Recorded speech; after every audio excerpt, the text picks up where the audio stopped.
It's Monday, June 1st, and you're watching the Hammer Daily here on the Hammer Betting Network, presented by our good friends over at FanDuel. I'm your host for today, Jason Cooper, alongside my producer behind the boards, Mike Bennett, keeping everything nice and smooth. We got an absolutely loaded show for you today. World Cup is less than 2 weeks away, so we're going to be diving in, doing some group previews. We got Drunken Goon, a.k.a. Adrian. You've seen him around here on the show, coming on, talk everything from World Cup, Group A, and Group B betting. We're going to be covering those two groups. After that, we got Noops coming on. What the hell happened to the Spurs and OKC? Like, the Spurs beat the Thunder, and all season I'm on here saying, you got to bet on the Thunder to win. You got to bet on the Thunder to win. Well, let's rip up those tickets and throw those all in the trash because they are not in the NBA championship. They are eliminated in the Western Conference Finals.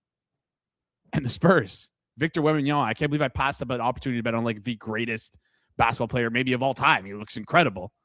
To bet on this Thunder team. It is what it is. It is what it is. We'll talk the NBA Finals, the Knicks, and the Spurs with Noops. Then finally, we close up the show with Isaac. And I don't know if you've been tracking this show the last week or so.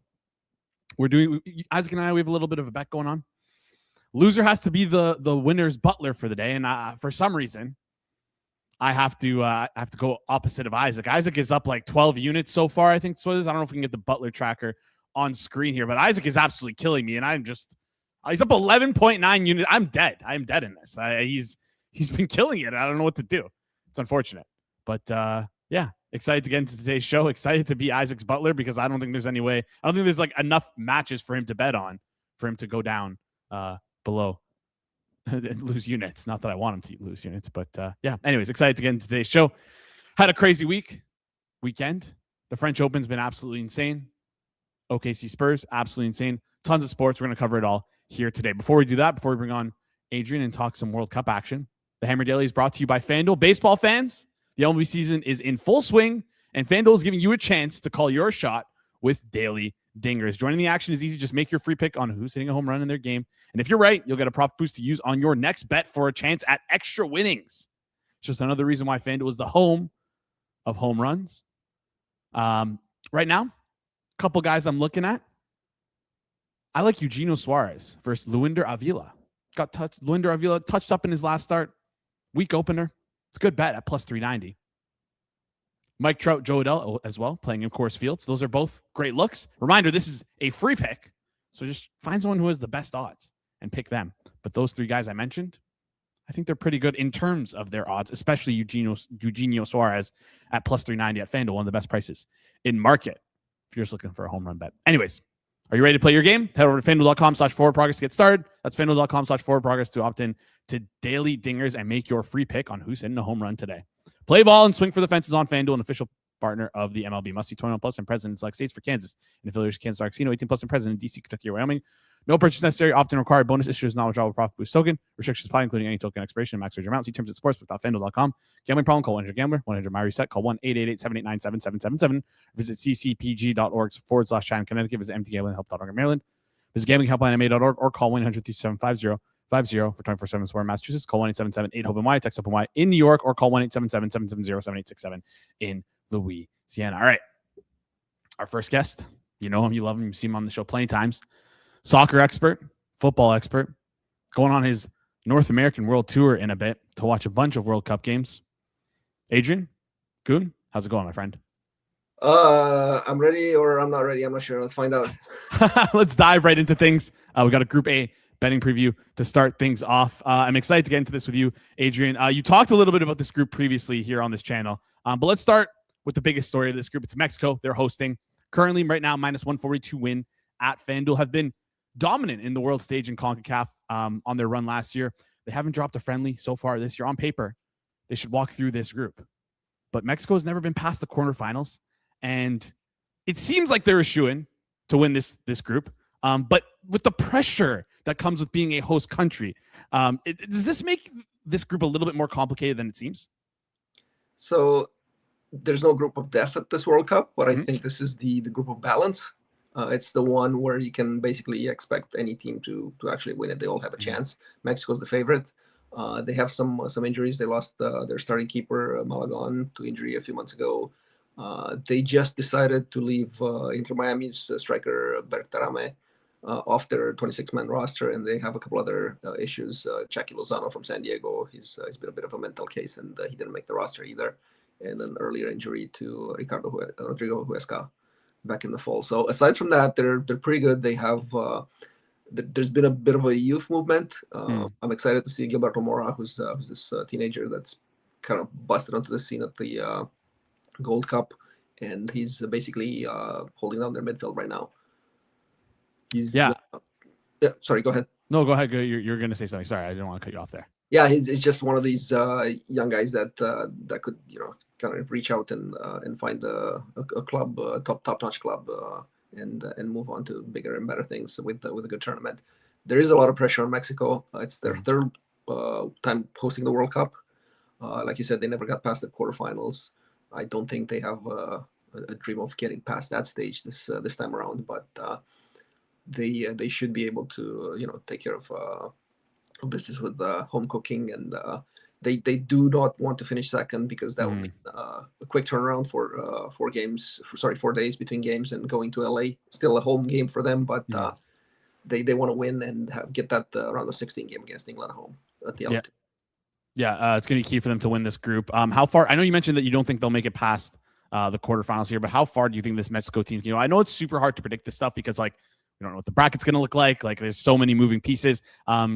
With the nature of this tournament, but any opinion on where you see Mexico potentially getting eliminated? So if they win their group, they run into Holland at the round of 16, and that's probably where it ends. If they get past Holland, they would most likely play England in the quarters, and that's a step too far for them. Yeah. All right. Hopefully Mexico can win out this group for them. But after Mexico, like you said, this is the group of balance. This is where things get a little bit interesting here. South Korea made it deep in the last World Cup with Heung-min Son, who's now part of the MLS. And then on the other side, you got Czechia back at the World Cup for the first time since 2006. They got here sort of in a crazy way, surviving back-to-back penalty shootouts. Patrick Schick, who is one of their better players, seems to be constantly getting injured, hamstring issues, so we'll have to monitor him. And then finally, of course, South Africa, who you've talked about on this show previously, opening the tournament against Mexico, which is a really, really tough draw. Which of these three teams do you think is going to push Mexico the most, like the toughest matchup versus Mexico? And then is there any team you think the market as a whole is sort of sleeping on? So it's interesting because South Africa is playing the opener against Mexico, which is a reverse of the 2010 World Cup opener. We all remember the 1-1 draw in Johannesburg when Chabalala scored that awesome screamer, and then the celebration to go with it, and the vuvuzelas and everything else. South Africa's not ready to go to Mexico yet. They were supposed to fly out on Sunday, and they figured out that they had some visa issues with some players, so their plans are a little up in the air right now. This is a team that's based on the local league for the most part. It's all I think they have 8 players from Mamelodi Sundowns and the rest from the league. We saw Mamelodi in the Club World Cup last summer, and they had a pretty good showing. Altitude and temperature and humidity should not be an issue, so the game against Mexico and the last game should be okay against South Korea, playing in Monterrey. I guess it's a bit of a disadvantage for them playing in Atlanta against the Czechs in a controlled environment. But this is a team that has a couple of MLS players who people recognize, the center back Macania and the defender from Chicago, Bokazi. I'm butchering a lot of names right now, but it is what it is. They are exciting. They're a team that presses and likes to go up and down.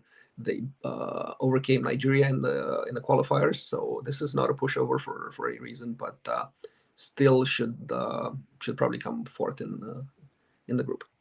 Yeah, to finish fourth in the group, they're like minus 150 or minus 172, excuse me, right now on FanDuel. So it seems like they're being priced in as a team that just drawing dead here. For the two teams that might take a stab at that first spot, that might give Mexico some problems, Czechia and South Korea. How important is this first match between these two teams? It's absolutely crucial. So it's priced Toronto bet, and I'm actually having a bet on the Czechs here, Toronto bet plus money. I just think that South Korea has some issues with players that haven't played a lot since the winter, especially in their midfield. Son has been playing in the MLS and having a decent season, but he hasn't scored any goals. Not an issue. He scored in the friendly against Trinidad at the weekend, but it's just one of those fluke stats. Their defense is anchored by Kim from Bayern. They played 4-4-3 in all the qualifying. but recently I've switched over to free at the back, and that might be an issue. They have this guy Kastrop that plays Gladbach, who is very flexible. He can play midfield. He can play as a wing back. He can play on the side. And depending on where they deploy him, I think that's gonna kind of give us an idea of what South Korea is trying to do in games. Yeah, draw no bet right now on FanDuel for Czechia for the Czechs, minus 115. Also, if you want to take a stab at this, there's some great futures markets out there right now to finish first and second in Group A. If you think Czechia will win this game, of course, there's a chance that they draw here, but you can get the Mexico first, Czechia second, plus 310. And you can also get Czechia to finish second in the group, in Group A at plus 210 as well.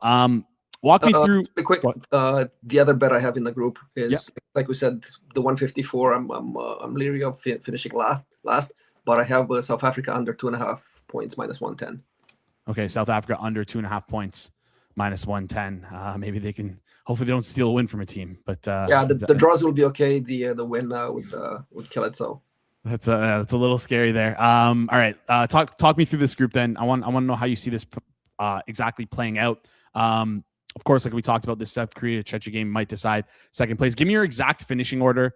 And is there any world where Mexico could like stumble and drop and finish either second or third in this group? Absolutely. I mean, this is a CONCACAF team that at times have struggled on the big stage. I think the pressure could get to them. They not only have to win games, that they also have to play in a style that represents the Mexican fans, and they basically have to win in style. I don't know if that's possible, but they will try their best. I think Mexico still finishes first. Let's say 7 points with the draw against the Czechs, beating South Korea and beating South Africa. Czechs would come in second with 5 points.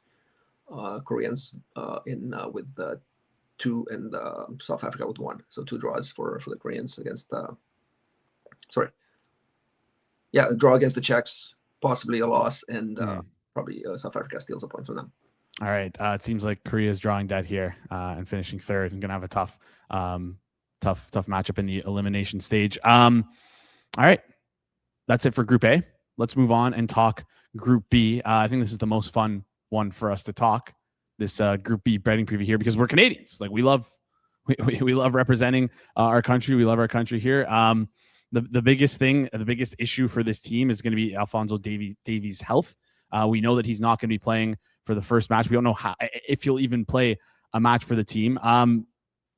Talk me through what to make as a Canadian of this Canada team. How tough is this group going to be, especially considering they're going to have to be playing Switzerland, Bosnia. It's a tougher group. Talk us through Canada in this tournament.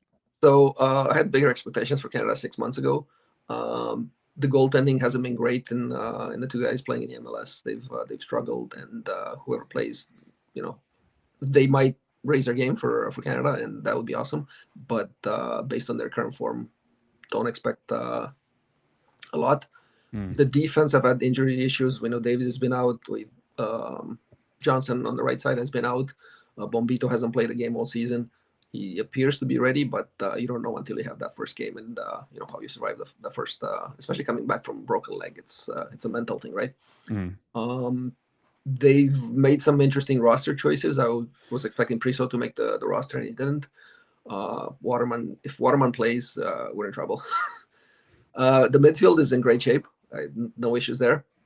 And up top, both Larin and David should be able to do their thing. They play well off each other. So going forward is not going to be a problem. It's a matter of keeping it out. I was scared watching that Iceland friendly in March and seeing the way they were playing against the speedy forwards. So it was just atrocious. Mistakes all over the field, and if that happens in the World Cup, they will get punished. With that being said, I still think Canada has enough to qualify. I have a bet on Switzerland minus 125 to win the group. I think they're just heads and shoulders above everybody else in the group, and should take care of business. Switzerland first, Canada second, Bosnia third. All 3 qualify, and Qatar is just not good enough, to be honest. At this stage, they brought in a couple of Brazilian citizens, but they're tough nut to crack. But I don't think they offer a lot going forward. So they look to me like the team that is most likely to to be the lowest team in the tournament. Mm. And I know some other teams have tougher matchups, but I think against the defense of Switzerland and Bosnia, they won't score. And Canada will play KG, even if they have defensive problems. They will play KG and win that game against Qatar. So I could see Qatar being with maximum 1 goal scored in the tournament. All right, Qatar maximum 1 goal scored in the tournament. That'd be pretty crazy if they're able to pot one. You mentioned Switzerland here to win the group -125. They have their opening game versus.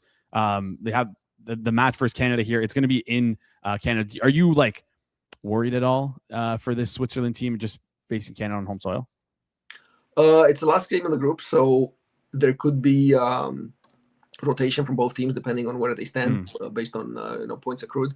But I think Switzerland with that quick transition game and the 2 defensive mids that are able to shut down in Chaka and Elvedi behind him, they can really control the flow of the game.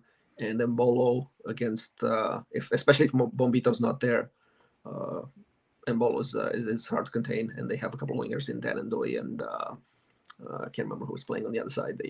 They're able to generate a lot of chances. I think Switzerland, they won't walk away with it, but they're in pretty good shape to deal with Canada. Yeah, depending who you ask, let's move on to talk Bosnia here, because depending who you ask, they sort of went on a little bit of a Cinderella run, knocking out Italy out of the qualifying there. I mean, Edin Dzeko is sort of the focal point of their attack. How does this Bosnia team fare in this group? Do they have a chance in the opener versus Canada here? If we're as Canadians, as fans of Canada, Team Canada here, should we be worried about this Bosnia side? Absolutely, yeah. So Bosnia has some warts on defense. Their goalie's not great. I've seen him in qualifying, and I've seen him in the playoffs. They are a team that's very physical. They can, especially at home with that home support and I call it the potato field that they play on. It makes it difficult for teams that are more creative and more skilled to apply their style. But on a World Cup pitch, that is not gonna be a factor. I think they're vulnerable defensively, but going forward, they have the ability, especially with Bayraktarevic. He's able to shoot from distance. He's a guy that grew up playing in the MLS and then moved to Europe, and now is playing for PSV. He's the kind of guy that can give him a spark offensively. Dzeko is that presence in the box that can always take advantage of a set play or even go one-on-one with defense. They've lost another striker, Tabakovic, who plays in the Bundesliga. That's a big blow for them. But they have a lot of creative players. They are physical and they're motivated. So don't overestimate them, don't overlook them, and you will do okay. But on their day, they could beat anybody. So, and they have the awesome video. I don't know if you've seen that. Take It to America. No, what is it? Look it up. I'll send the link. It's basically a Balkan band saying we're coming to America. I don't know if they're overlooking Canada because they're going to America, but it's one of those viral things. Yeah, no. This Bosnia side's a little scary, especially watching them versus Italy here. Gonna have to look up that video. The kid, I think we talked about this after the Italy game. Alabegovic, I think is his name. Alabegovic, the player, the winger. Yes, he plays for Red Bull. Yeah, he looked incredible in that game. Just someone to maybe keep an eye on there. If you're a fan of watching and you're from Canada, you just have to keep an eye on him. He might be dangerous for this Canada side. Give me your exact finishing order for Group B here. Obviously, the Switzerland-Canada matchup is pretty important, sort of sets the ceiling for both teams. Seems like you like Switzerland more than Canada here. Talk me through this group. Give me your exact finishing order and how far you see each team going. Yeah, Switzerland number 1, Canada number 2, Bosnia 3 and qualifies, and Qatar out with 0 points, 0 or 1 goal scored. Switzerland's a pesky team. They are tournament tested. Depending on how the draw shakes up for them, around the 16 quarterfinals, not out of the question. Canada getting that matchup, finishing second and going to LA on short break, short rest, playing against the second place team from Mexico's group. If it's Mexico, they're probably in trouble in LA with a pro-Mexico crowd if they play the Czechs or the Koreans. they have a chance to advance. And getting past the round of 16 is a success for Canada. Getting to the round of 16 is probably the expectations, and anything short of that, not qualifying out of the group, is probably a disappointment. Yeah, hopefully no disappointment there for Canada. Yeah, great stuff there on Group B. Before you head out here, a couple questions from the chat, just asking about the weather. TQ asking if the weather angle is a little bit overrated or overbet. It seems like the weather is going to be pretty hot and humid. And then I want to take this one step further. Probably should ask this when we're talking about Mexico here. The altitude might be something to consider. Are you considering these things when you're betting? Absolutely. So I did a lot of reading on the altitude in Mexico, and what Brazil did in 1970 when they won the World Cup in Mexico. They basically trained at altitude. Based on studies, the altitude issue is not exactly the game you play at altitude. It's the recovery time and being ready for the next game, especially on short rest. So my angle is looking at whoever wins that Mexico-England game in the quarters going to Miami. That team is going to have dead legs. All right, so I love that. That's the only betting angles you get here on the show. That's such a great little nugget. You're gonna have to bookmark that and remind myself of that in the future there. So Mexico, England, whoever wins that matchup might be on sea legs. Tough. No, it seems like it's not coming home. It's absolutely not coming home. It's never come home if you think about it. The only time they won was on home soil. So there you go. There you go. Goon, appreciate you joining the show. Any final thoughts before you head out here on these two groups? Any final opinions? Anything we missed or didn't touch on that you want to just mention here? Not really. You just want to keep an eye on injuries for Canada. How do in the two friendlies that they have. I don't expect Bombito and Davies to get starting roles, or in case of Davies, probably not even play. If Bombito gets in, see how he looks speed-wise, and if there's any hesitancy there. Yeah, a little disappointing that we can't get. We probably won't get Davies to play, and if we do get him, definitely won't be at. He'll play, but it's just probably not the opener. Not 100. Yeah, okay, true. But he just you think he'll be able to play at like 100%, or it'll just be like 80%, 70%? 100% in bubble wrap. Okay. All right. Sounds good. Adrian, appreciate you joining the show. Hope you're getting ready for your little North American World Tour. We'll chat soon. Appreciate you joining. You can follow Adrian on Twitter at Drunken Goon. We'll chat soon. All right. Thank you. Great stuff there from always from Adrian. See you guys in the chat going absolutely crazy. Joseph Myers still on me about this Bo Jackson stuff, commenting just so Jay can see Bo Jackson on his screen. Derek saying Bo knows Jason's about to be a butler. Yeah, tough. All right. Going to be breaking down all these World Cup groups. So you're going to be wanting to hit that subscribe button and to ring that notification bell to be notified right when we go live, because today we broke down two. We're going to be breaking down all the rest of the groups throughout this entire week. If you're interested in World Cup betting, which, I mean, if you're watching the show and you're not, like, that's pretty insane. Comment if you're not interested in this stuff. Like, I feel like everyone should be. But yeah, we're going to be covering all that stuff here on the Daily Show. So yeah, smash that subscribe button and ring that notification bell to be notified when we go live. And if you do happen to miss a live show, we'll be posting our group breakdowns on Twitter, on YouTube as well. So if you want to digest those pieces individually, you can do so here on YouTube and of course on Twitter. Links for Twitter or links for X in the description down below. All right. I got to make a note of this of the Mexico-England stuff. I got to make a big note of that one. We got Isaac coming up to end the show. Before Isaac comes on, we're going to talk some NBA Finals. It's crazy. Can't believe we're already here. I can't believe all these guys. Flup comes on. Kirk comes on. OKC to win the NBA championship. How is it only -120? You guys were wrong. What the heck, man? This Spurs team is incredible. I can't believe I passed up a generational opportunity to bet on, like, literally probably going to be the best player I ever watched play basketball to bet on this OKC team, the Flop City team. It's tough. Anyways, we got the Spurs in the finals. Basketball is just. It's going to be a lot of fun. Our second guest will break that all down for us here. He's an NBA, women's tennis, and NFL first TD bettor. He's an analyst over at BetUS and a contributor over at FTN Fantasy. Noops, how's it going, my friend? It's a beautiful day in the neighborhood. This is one of my favorite times of the year. The NBA Finals and the French Open pretty much line up every year, and it's just a couple of my favorite weeks. And it's always tough because in about 3 weeks, I will have nothing to watch. With all due respect to these people that care about baseball, I could not care less. And tennis continues on, but it's a long sort of dead couple months. So I'm trying to soak it all in before I have to just wait and wait and wait. Luckily enough, we have the World Cup, which will patch up that time a little bit for us here.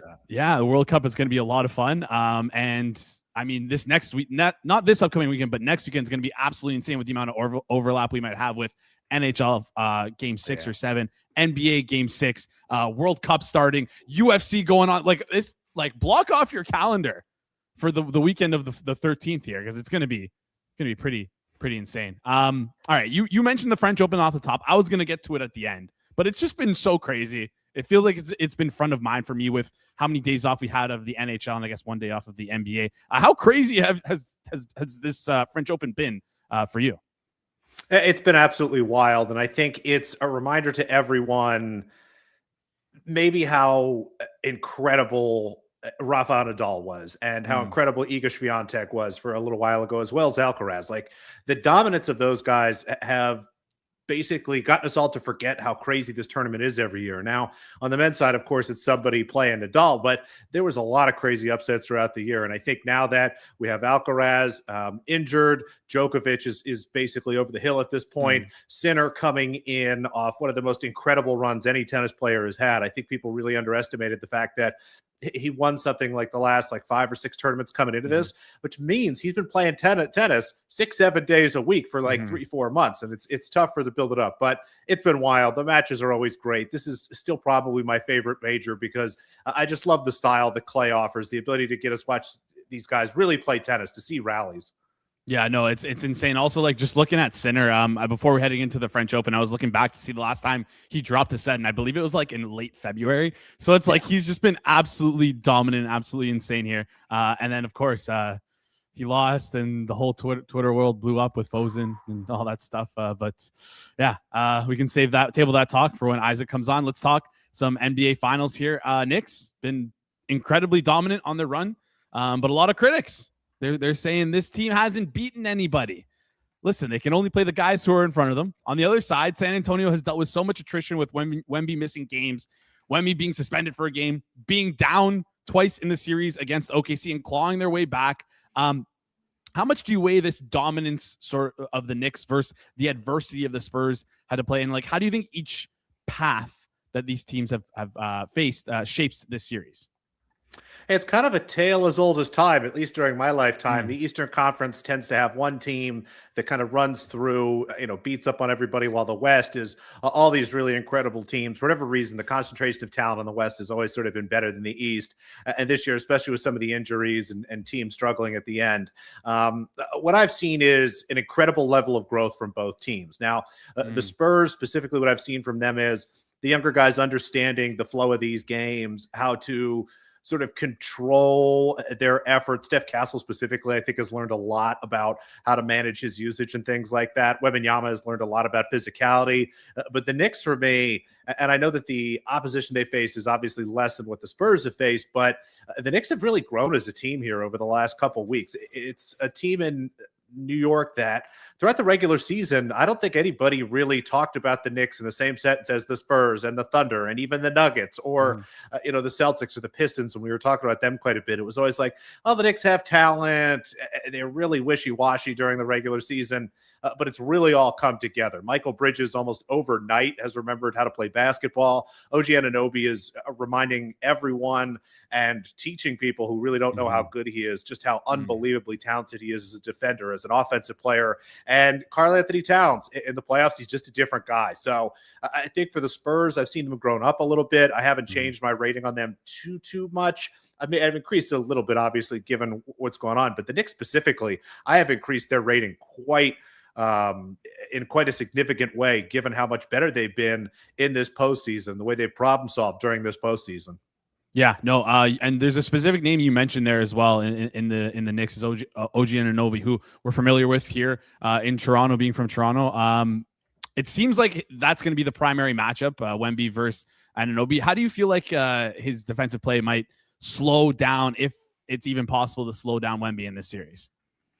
I think that the Knicks will be using several different strategies. I think if you go back and look at one of the big adjustments the Thunder made, they kind of stopped guarding him with smaller guys. Jalen Williams had a little success in the one game he played in that series, the one game that I count. He played a second one, but he was basically not there. Yeah. Anunoby has been much better than most defenders his size. He's much bigger than you really think he is. Had a lot of success against Embiid, which I think speaks to what the strategy would be initially for the Knicks, where I think Anunoby again will be kind of the main defender on Wembanyama, but there's going to be a lot of Towns. And I think that's a combination of things where not only can Towns kind of hold his own, as long as he can avoid fouling, which he's been good at throughout the postseason, it's good to have size against him. And at the same time, on the other end of the floor, they want to try to force Wemby, I think, to guard Towns, to get him on the perimeter, to be dealing with a lot of that stuff. So that matchup's really interesting. I think they'll start with Anunoby with Towns helping, but I think we'll see plenty of Towns guard Wemby, plenty of Mitchell Robinson, and that's probably the whole group. Maybe they'll try Josh Hart a couple times, but I can't imagine that'll go well.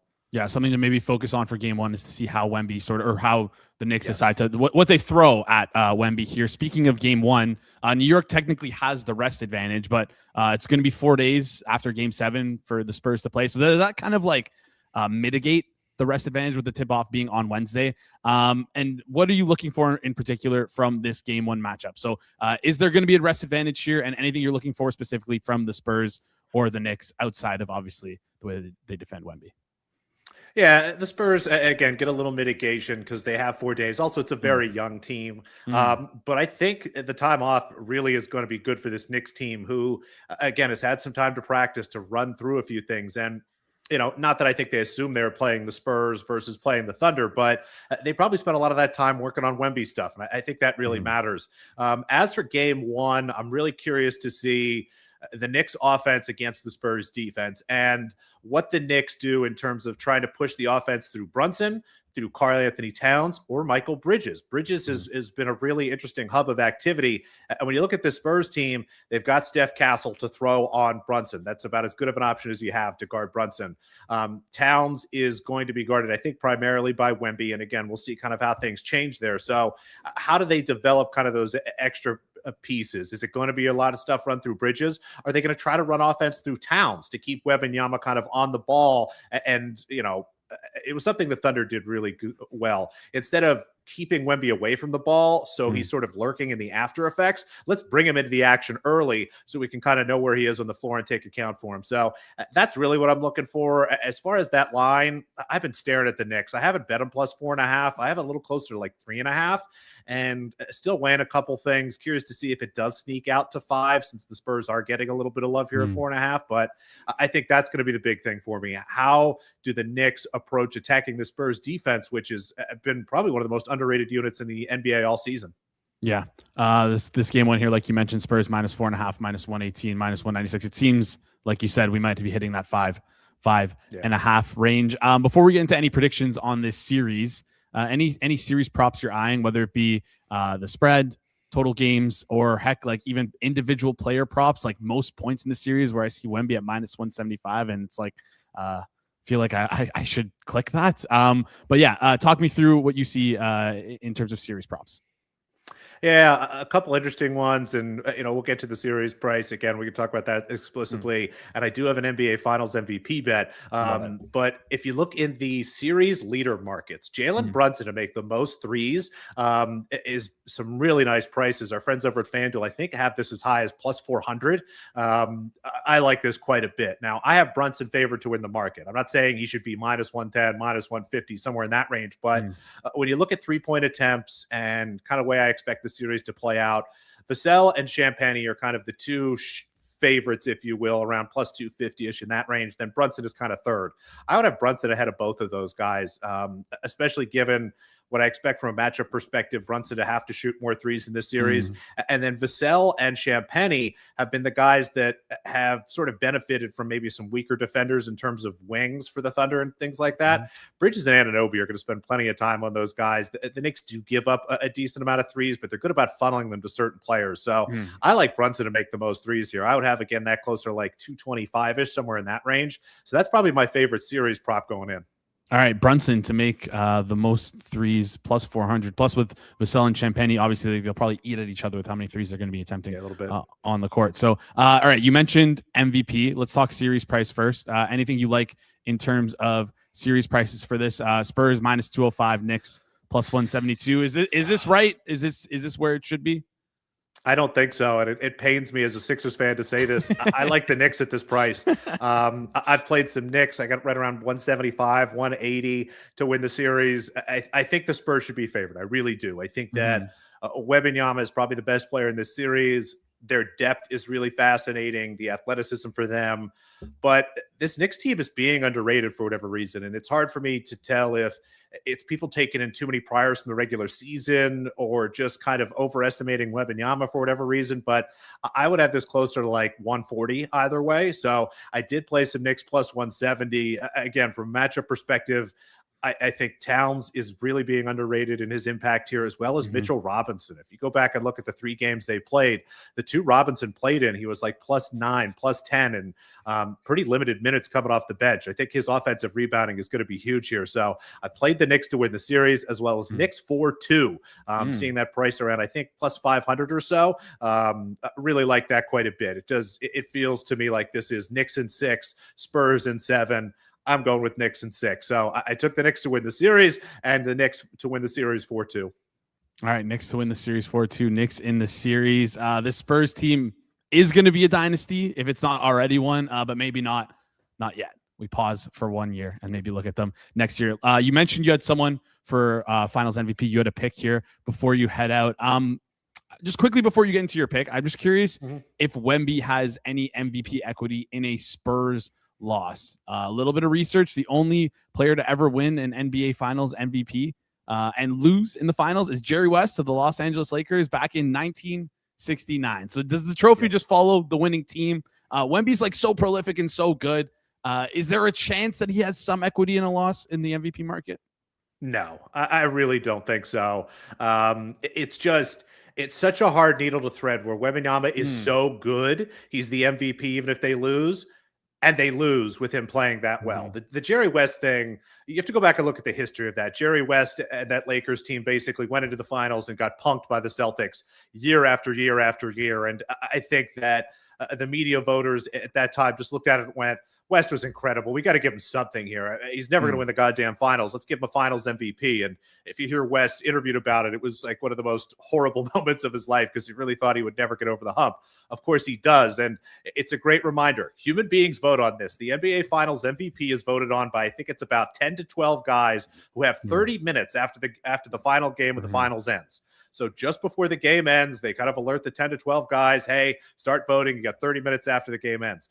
You got to think about the mind state of that person. And what I do, again, I think the Spurs win this series, but if the Knicks win, I think that Karl Anthony Towns is going to have to be a huge, huge part of that. Now, maybe Brunson averages 35 points a game, has 40 points in a couple games and some game winners and stuff. We can't overcome that. But if the Knicks win this series, I think a lot of it's going to involve a lot of people talking about, wow, look at Karl Anthony Towns. Now, Wembanyama is scoring, but Towns isn't fouling him. He's making it real tough. Look at how Towns has out-rebounded Wembanyama throughout this entire series. Look at how Towns is dragging Wembanyama away from the basket to play with his shooting. Look at all this great stuff that he's doing. And I just see a lot more opportunities, scenarios, if you will, where the Knicks win this series, and it's because Towns was a great player. So Towns MVP, again, I'm seeing like 20 to 1 or better just about everywhere. I bet that. I think that is an incredible bet.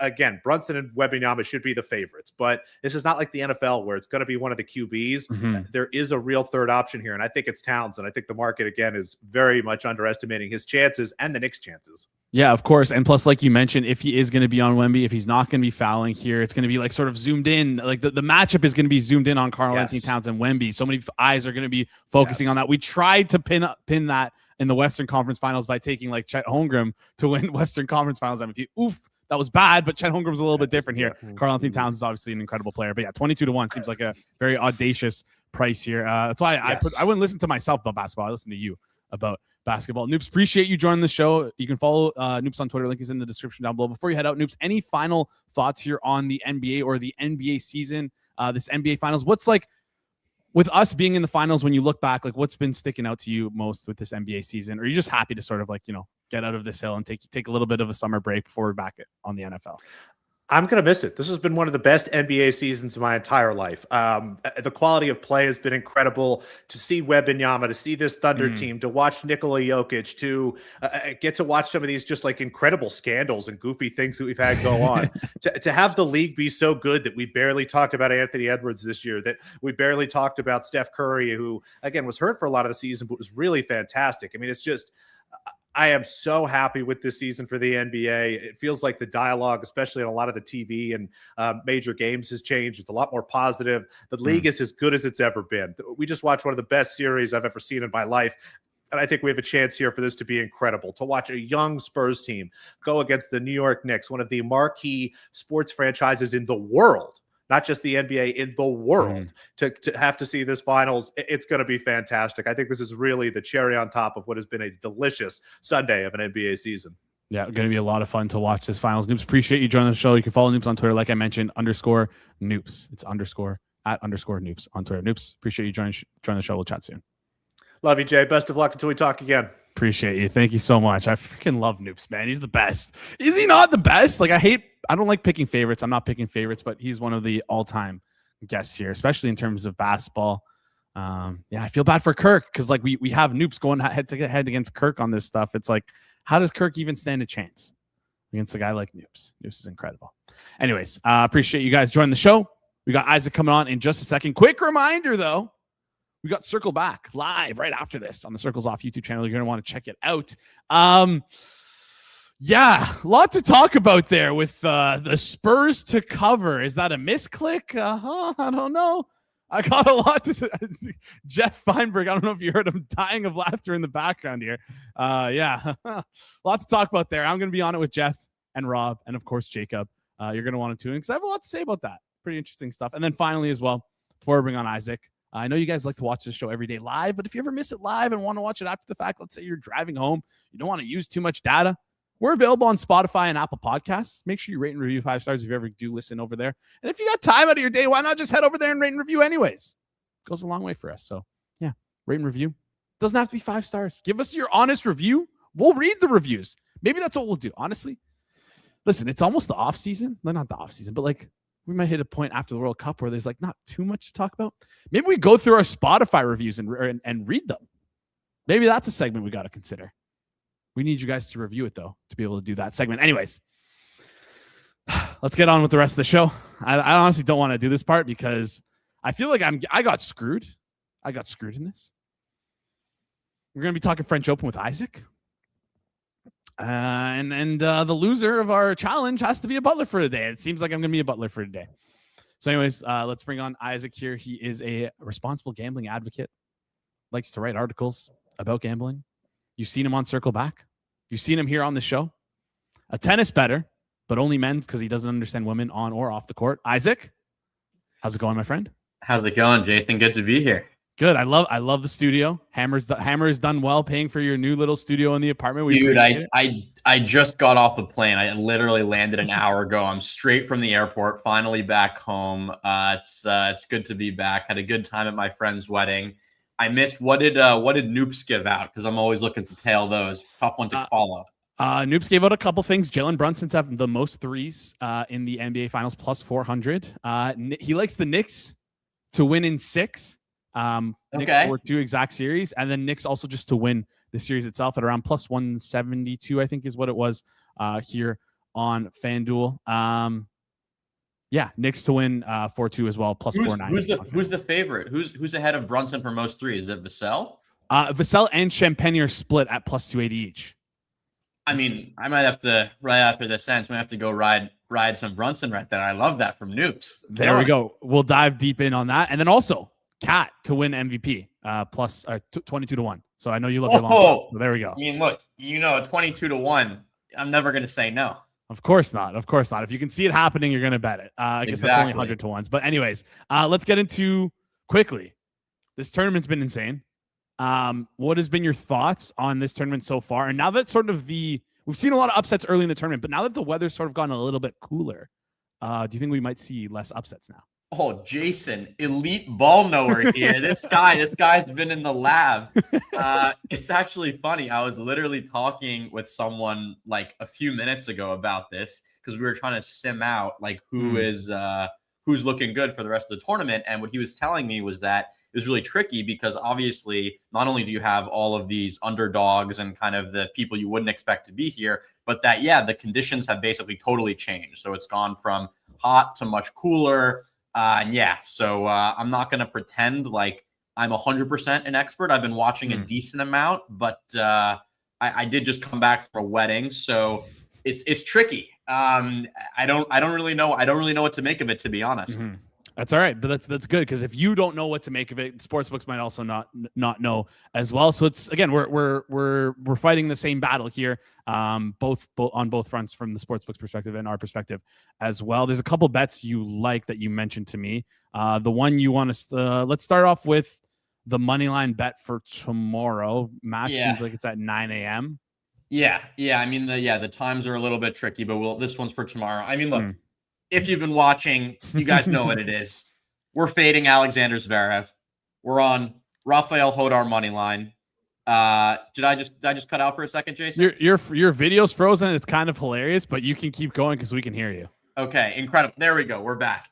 Yeah, we're on Rafael Hodar money line. Look, this is Zverev's best ever chance to win a major. He's a choker. He's an abuser. We don't want him. We hate him. Hodar, new young kid playing some great tennis. He's had a couple of 5-setters, which on the one hand, you're worried a little bit about his fitness. On the other hand, maybe sort of built up that match stamina, improved him for the mental game a little bit. They've been against not the best opponents. But yeah, I'm happy to take him at this price. FanDuel, pretty solid price setup, plus 245. And obviously, as always, those generous retirement rules, once again, probably going to be less of a thing now with the weather. It's not going to be as significant, but still just a nice little bit of insurance there.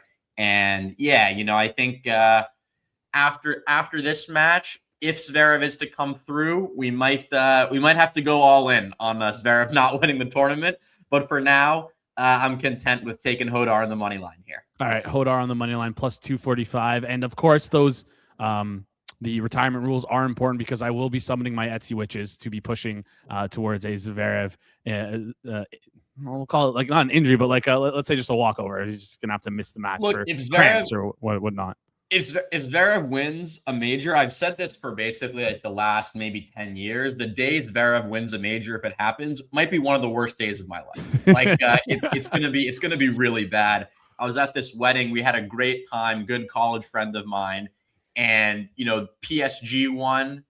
My friend got married. The Spurs won all in one day. It was a great day. And then I was talking to my friend and we were like, you know what? Everything is cyclical. The only way all these good things happen is if Zverev's going to win. So it might just be fate. But look, I'll be fading him all the way through. And then hopefully he falls down, or not falls down, but hopefully he crashes out in spectacular fashion. Yeah, let's flip over and talk some futures here because right now Zverev plus 120 to win the French Open. And if he wins against Rafael Hodar, obviously he will probably be a minus money favorite to win the French Open. Anyone you like? Because I know we can't really talk about the matches that are going to be played on Wednesday because we have still have matches being played right now. Juan Manuel Cerundolo against Berrettini. Match just is in the third set here. And then Felix Auger-Aliassime. I should know this. He's Canadian. Come on, he's Canadian. Auger-Aliassime. FAA for sure. FAA against Tabilo. Seems like FAA might win. He's like minus 1,100 to win right now. Berrettini minus 550 to win. But let's flip over and talk some futures here. Anyone you like on the future boards? You got Fonseca plus 410. Hodar, like you mentioned, plus 900 here. Anyone you like in terms of futures? Yeah, so the futures are a little tricky right now. Obviously, shout out to FanDuel keeping this market up while the tournament is going on. Not all books do that, and it's a tricky thing. You have to manage these in real time. So, shout out to their traders there. There's a couple guys who are standing out to me. I like Felix. Felix just went down from plus 1,000 to plus 850. But I think plus 850 on Felix is, I I don't know if there are better prices out there right now, but I think plus 850 is slightly good. I really liked Arnaldi at 40-1. He just dropped to 30-1, unfortunately, like about a minute ago. He's playing later today. And I like Mensick at 20-1. So you know what? We got some room here with we're plus 12 units right now. So I think, we'll give them out live. We'll go half a unit on Felix at plus 850, and then we'll sprinkle Mensick at 20-1 and Arnaldi to 30-1. Both of those just a quarter unit. Shop around, see if you can get the best prices. The Felix one's going to be jumping around if he wins this match, which he should, even though I'm on Tabilo, unfortunately. That should come down a little bit. And then Arnaldi's playing later this afternoon. I like Mensick at 20-1, though. And Arnaldi, yeah, you can probably find some 35, 40-1s out there, but 30-1, I think, is just about the threshold for me.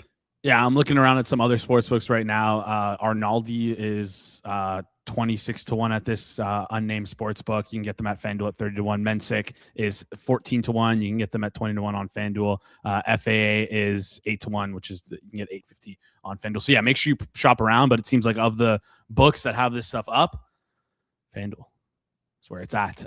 So let's quickly recap that. You had Felix at plus 850 half unit, Arnaldi 30-1 quarter unit, Mensick 20-1 quarter unit, and then you had Rafael Hodar versus Zverev to win tomorrow at plus 245. Man, the people, I don't know if it's because of the match. Nope, nothing to do with the match. Just the people respect you. People respect you. FAA plus 750 right now, but I'm sure that will probably move back. Isaac, we got to go. We got Circle Back right now live. Appreciate you coming on. Any final thoughts before you head out? We got the Butler tracker, bottom left corner. I'm down. You're up 11 units. I'm up with you 11 units. I can't complain because I tell your stuff, but this is why I didn't want to do this, because I knew you were going to do well, and I'm going to have to be a butler, and I'm going to have to order a bunch of DoorDash meals. I mean, no, look, I was thinking about it. Look, it's summer. It's getting warm. I've been wearing a lot of linen, okay. So the linen, it always gets wrinkled. So I'm really excited to have someone to steam and iron all of my shirts every morning, or at least for one morning, get them all ready just so I can stay looking fresh. And then I was actually talking, I have some sources, some DoorDash drivers in Toronto who are very excited about the great tips that they're going to be receiving when we finish this challenge up, ideally in the 20 to 30 unit range.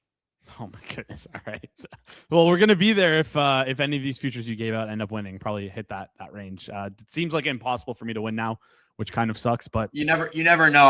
I've been known to crash out horrifically at times. So I don't even think there's not enough games remaining for you to do that. But look, I don't want to spoil anything, but if Hodar is not able to defeat Zverev, I might come on and obviously we're all about responsible gambling, and I would not recommend anybody to do this, but we might have to do a big bomb banger on Zverev. No. So at Zverev not to take it down, but we'll see what the price is, and then hopefully it doesn't come to that.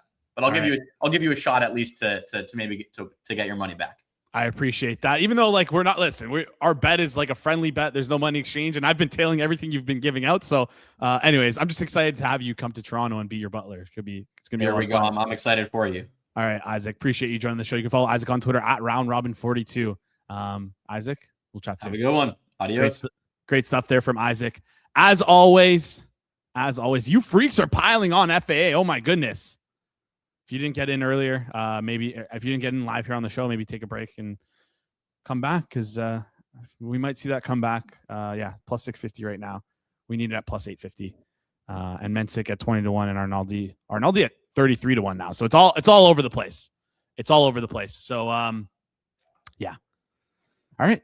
That's it.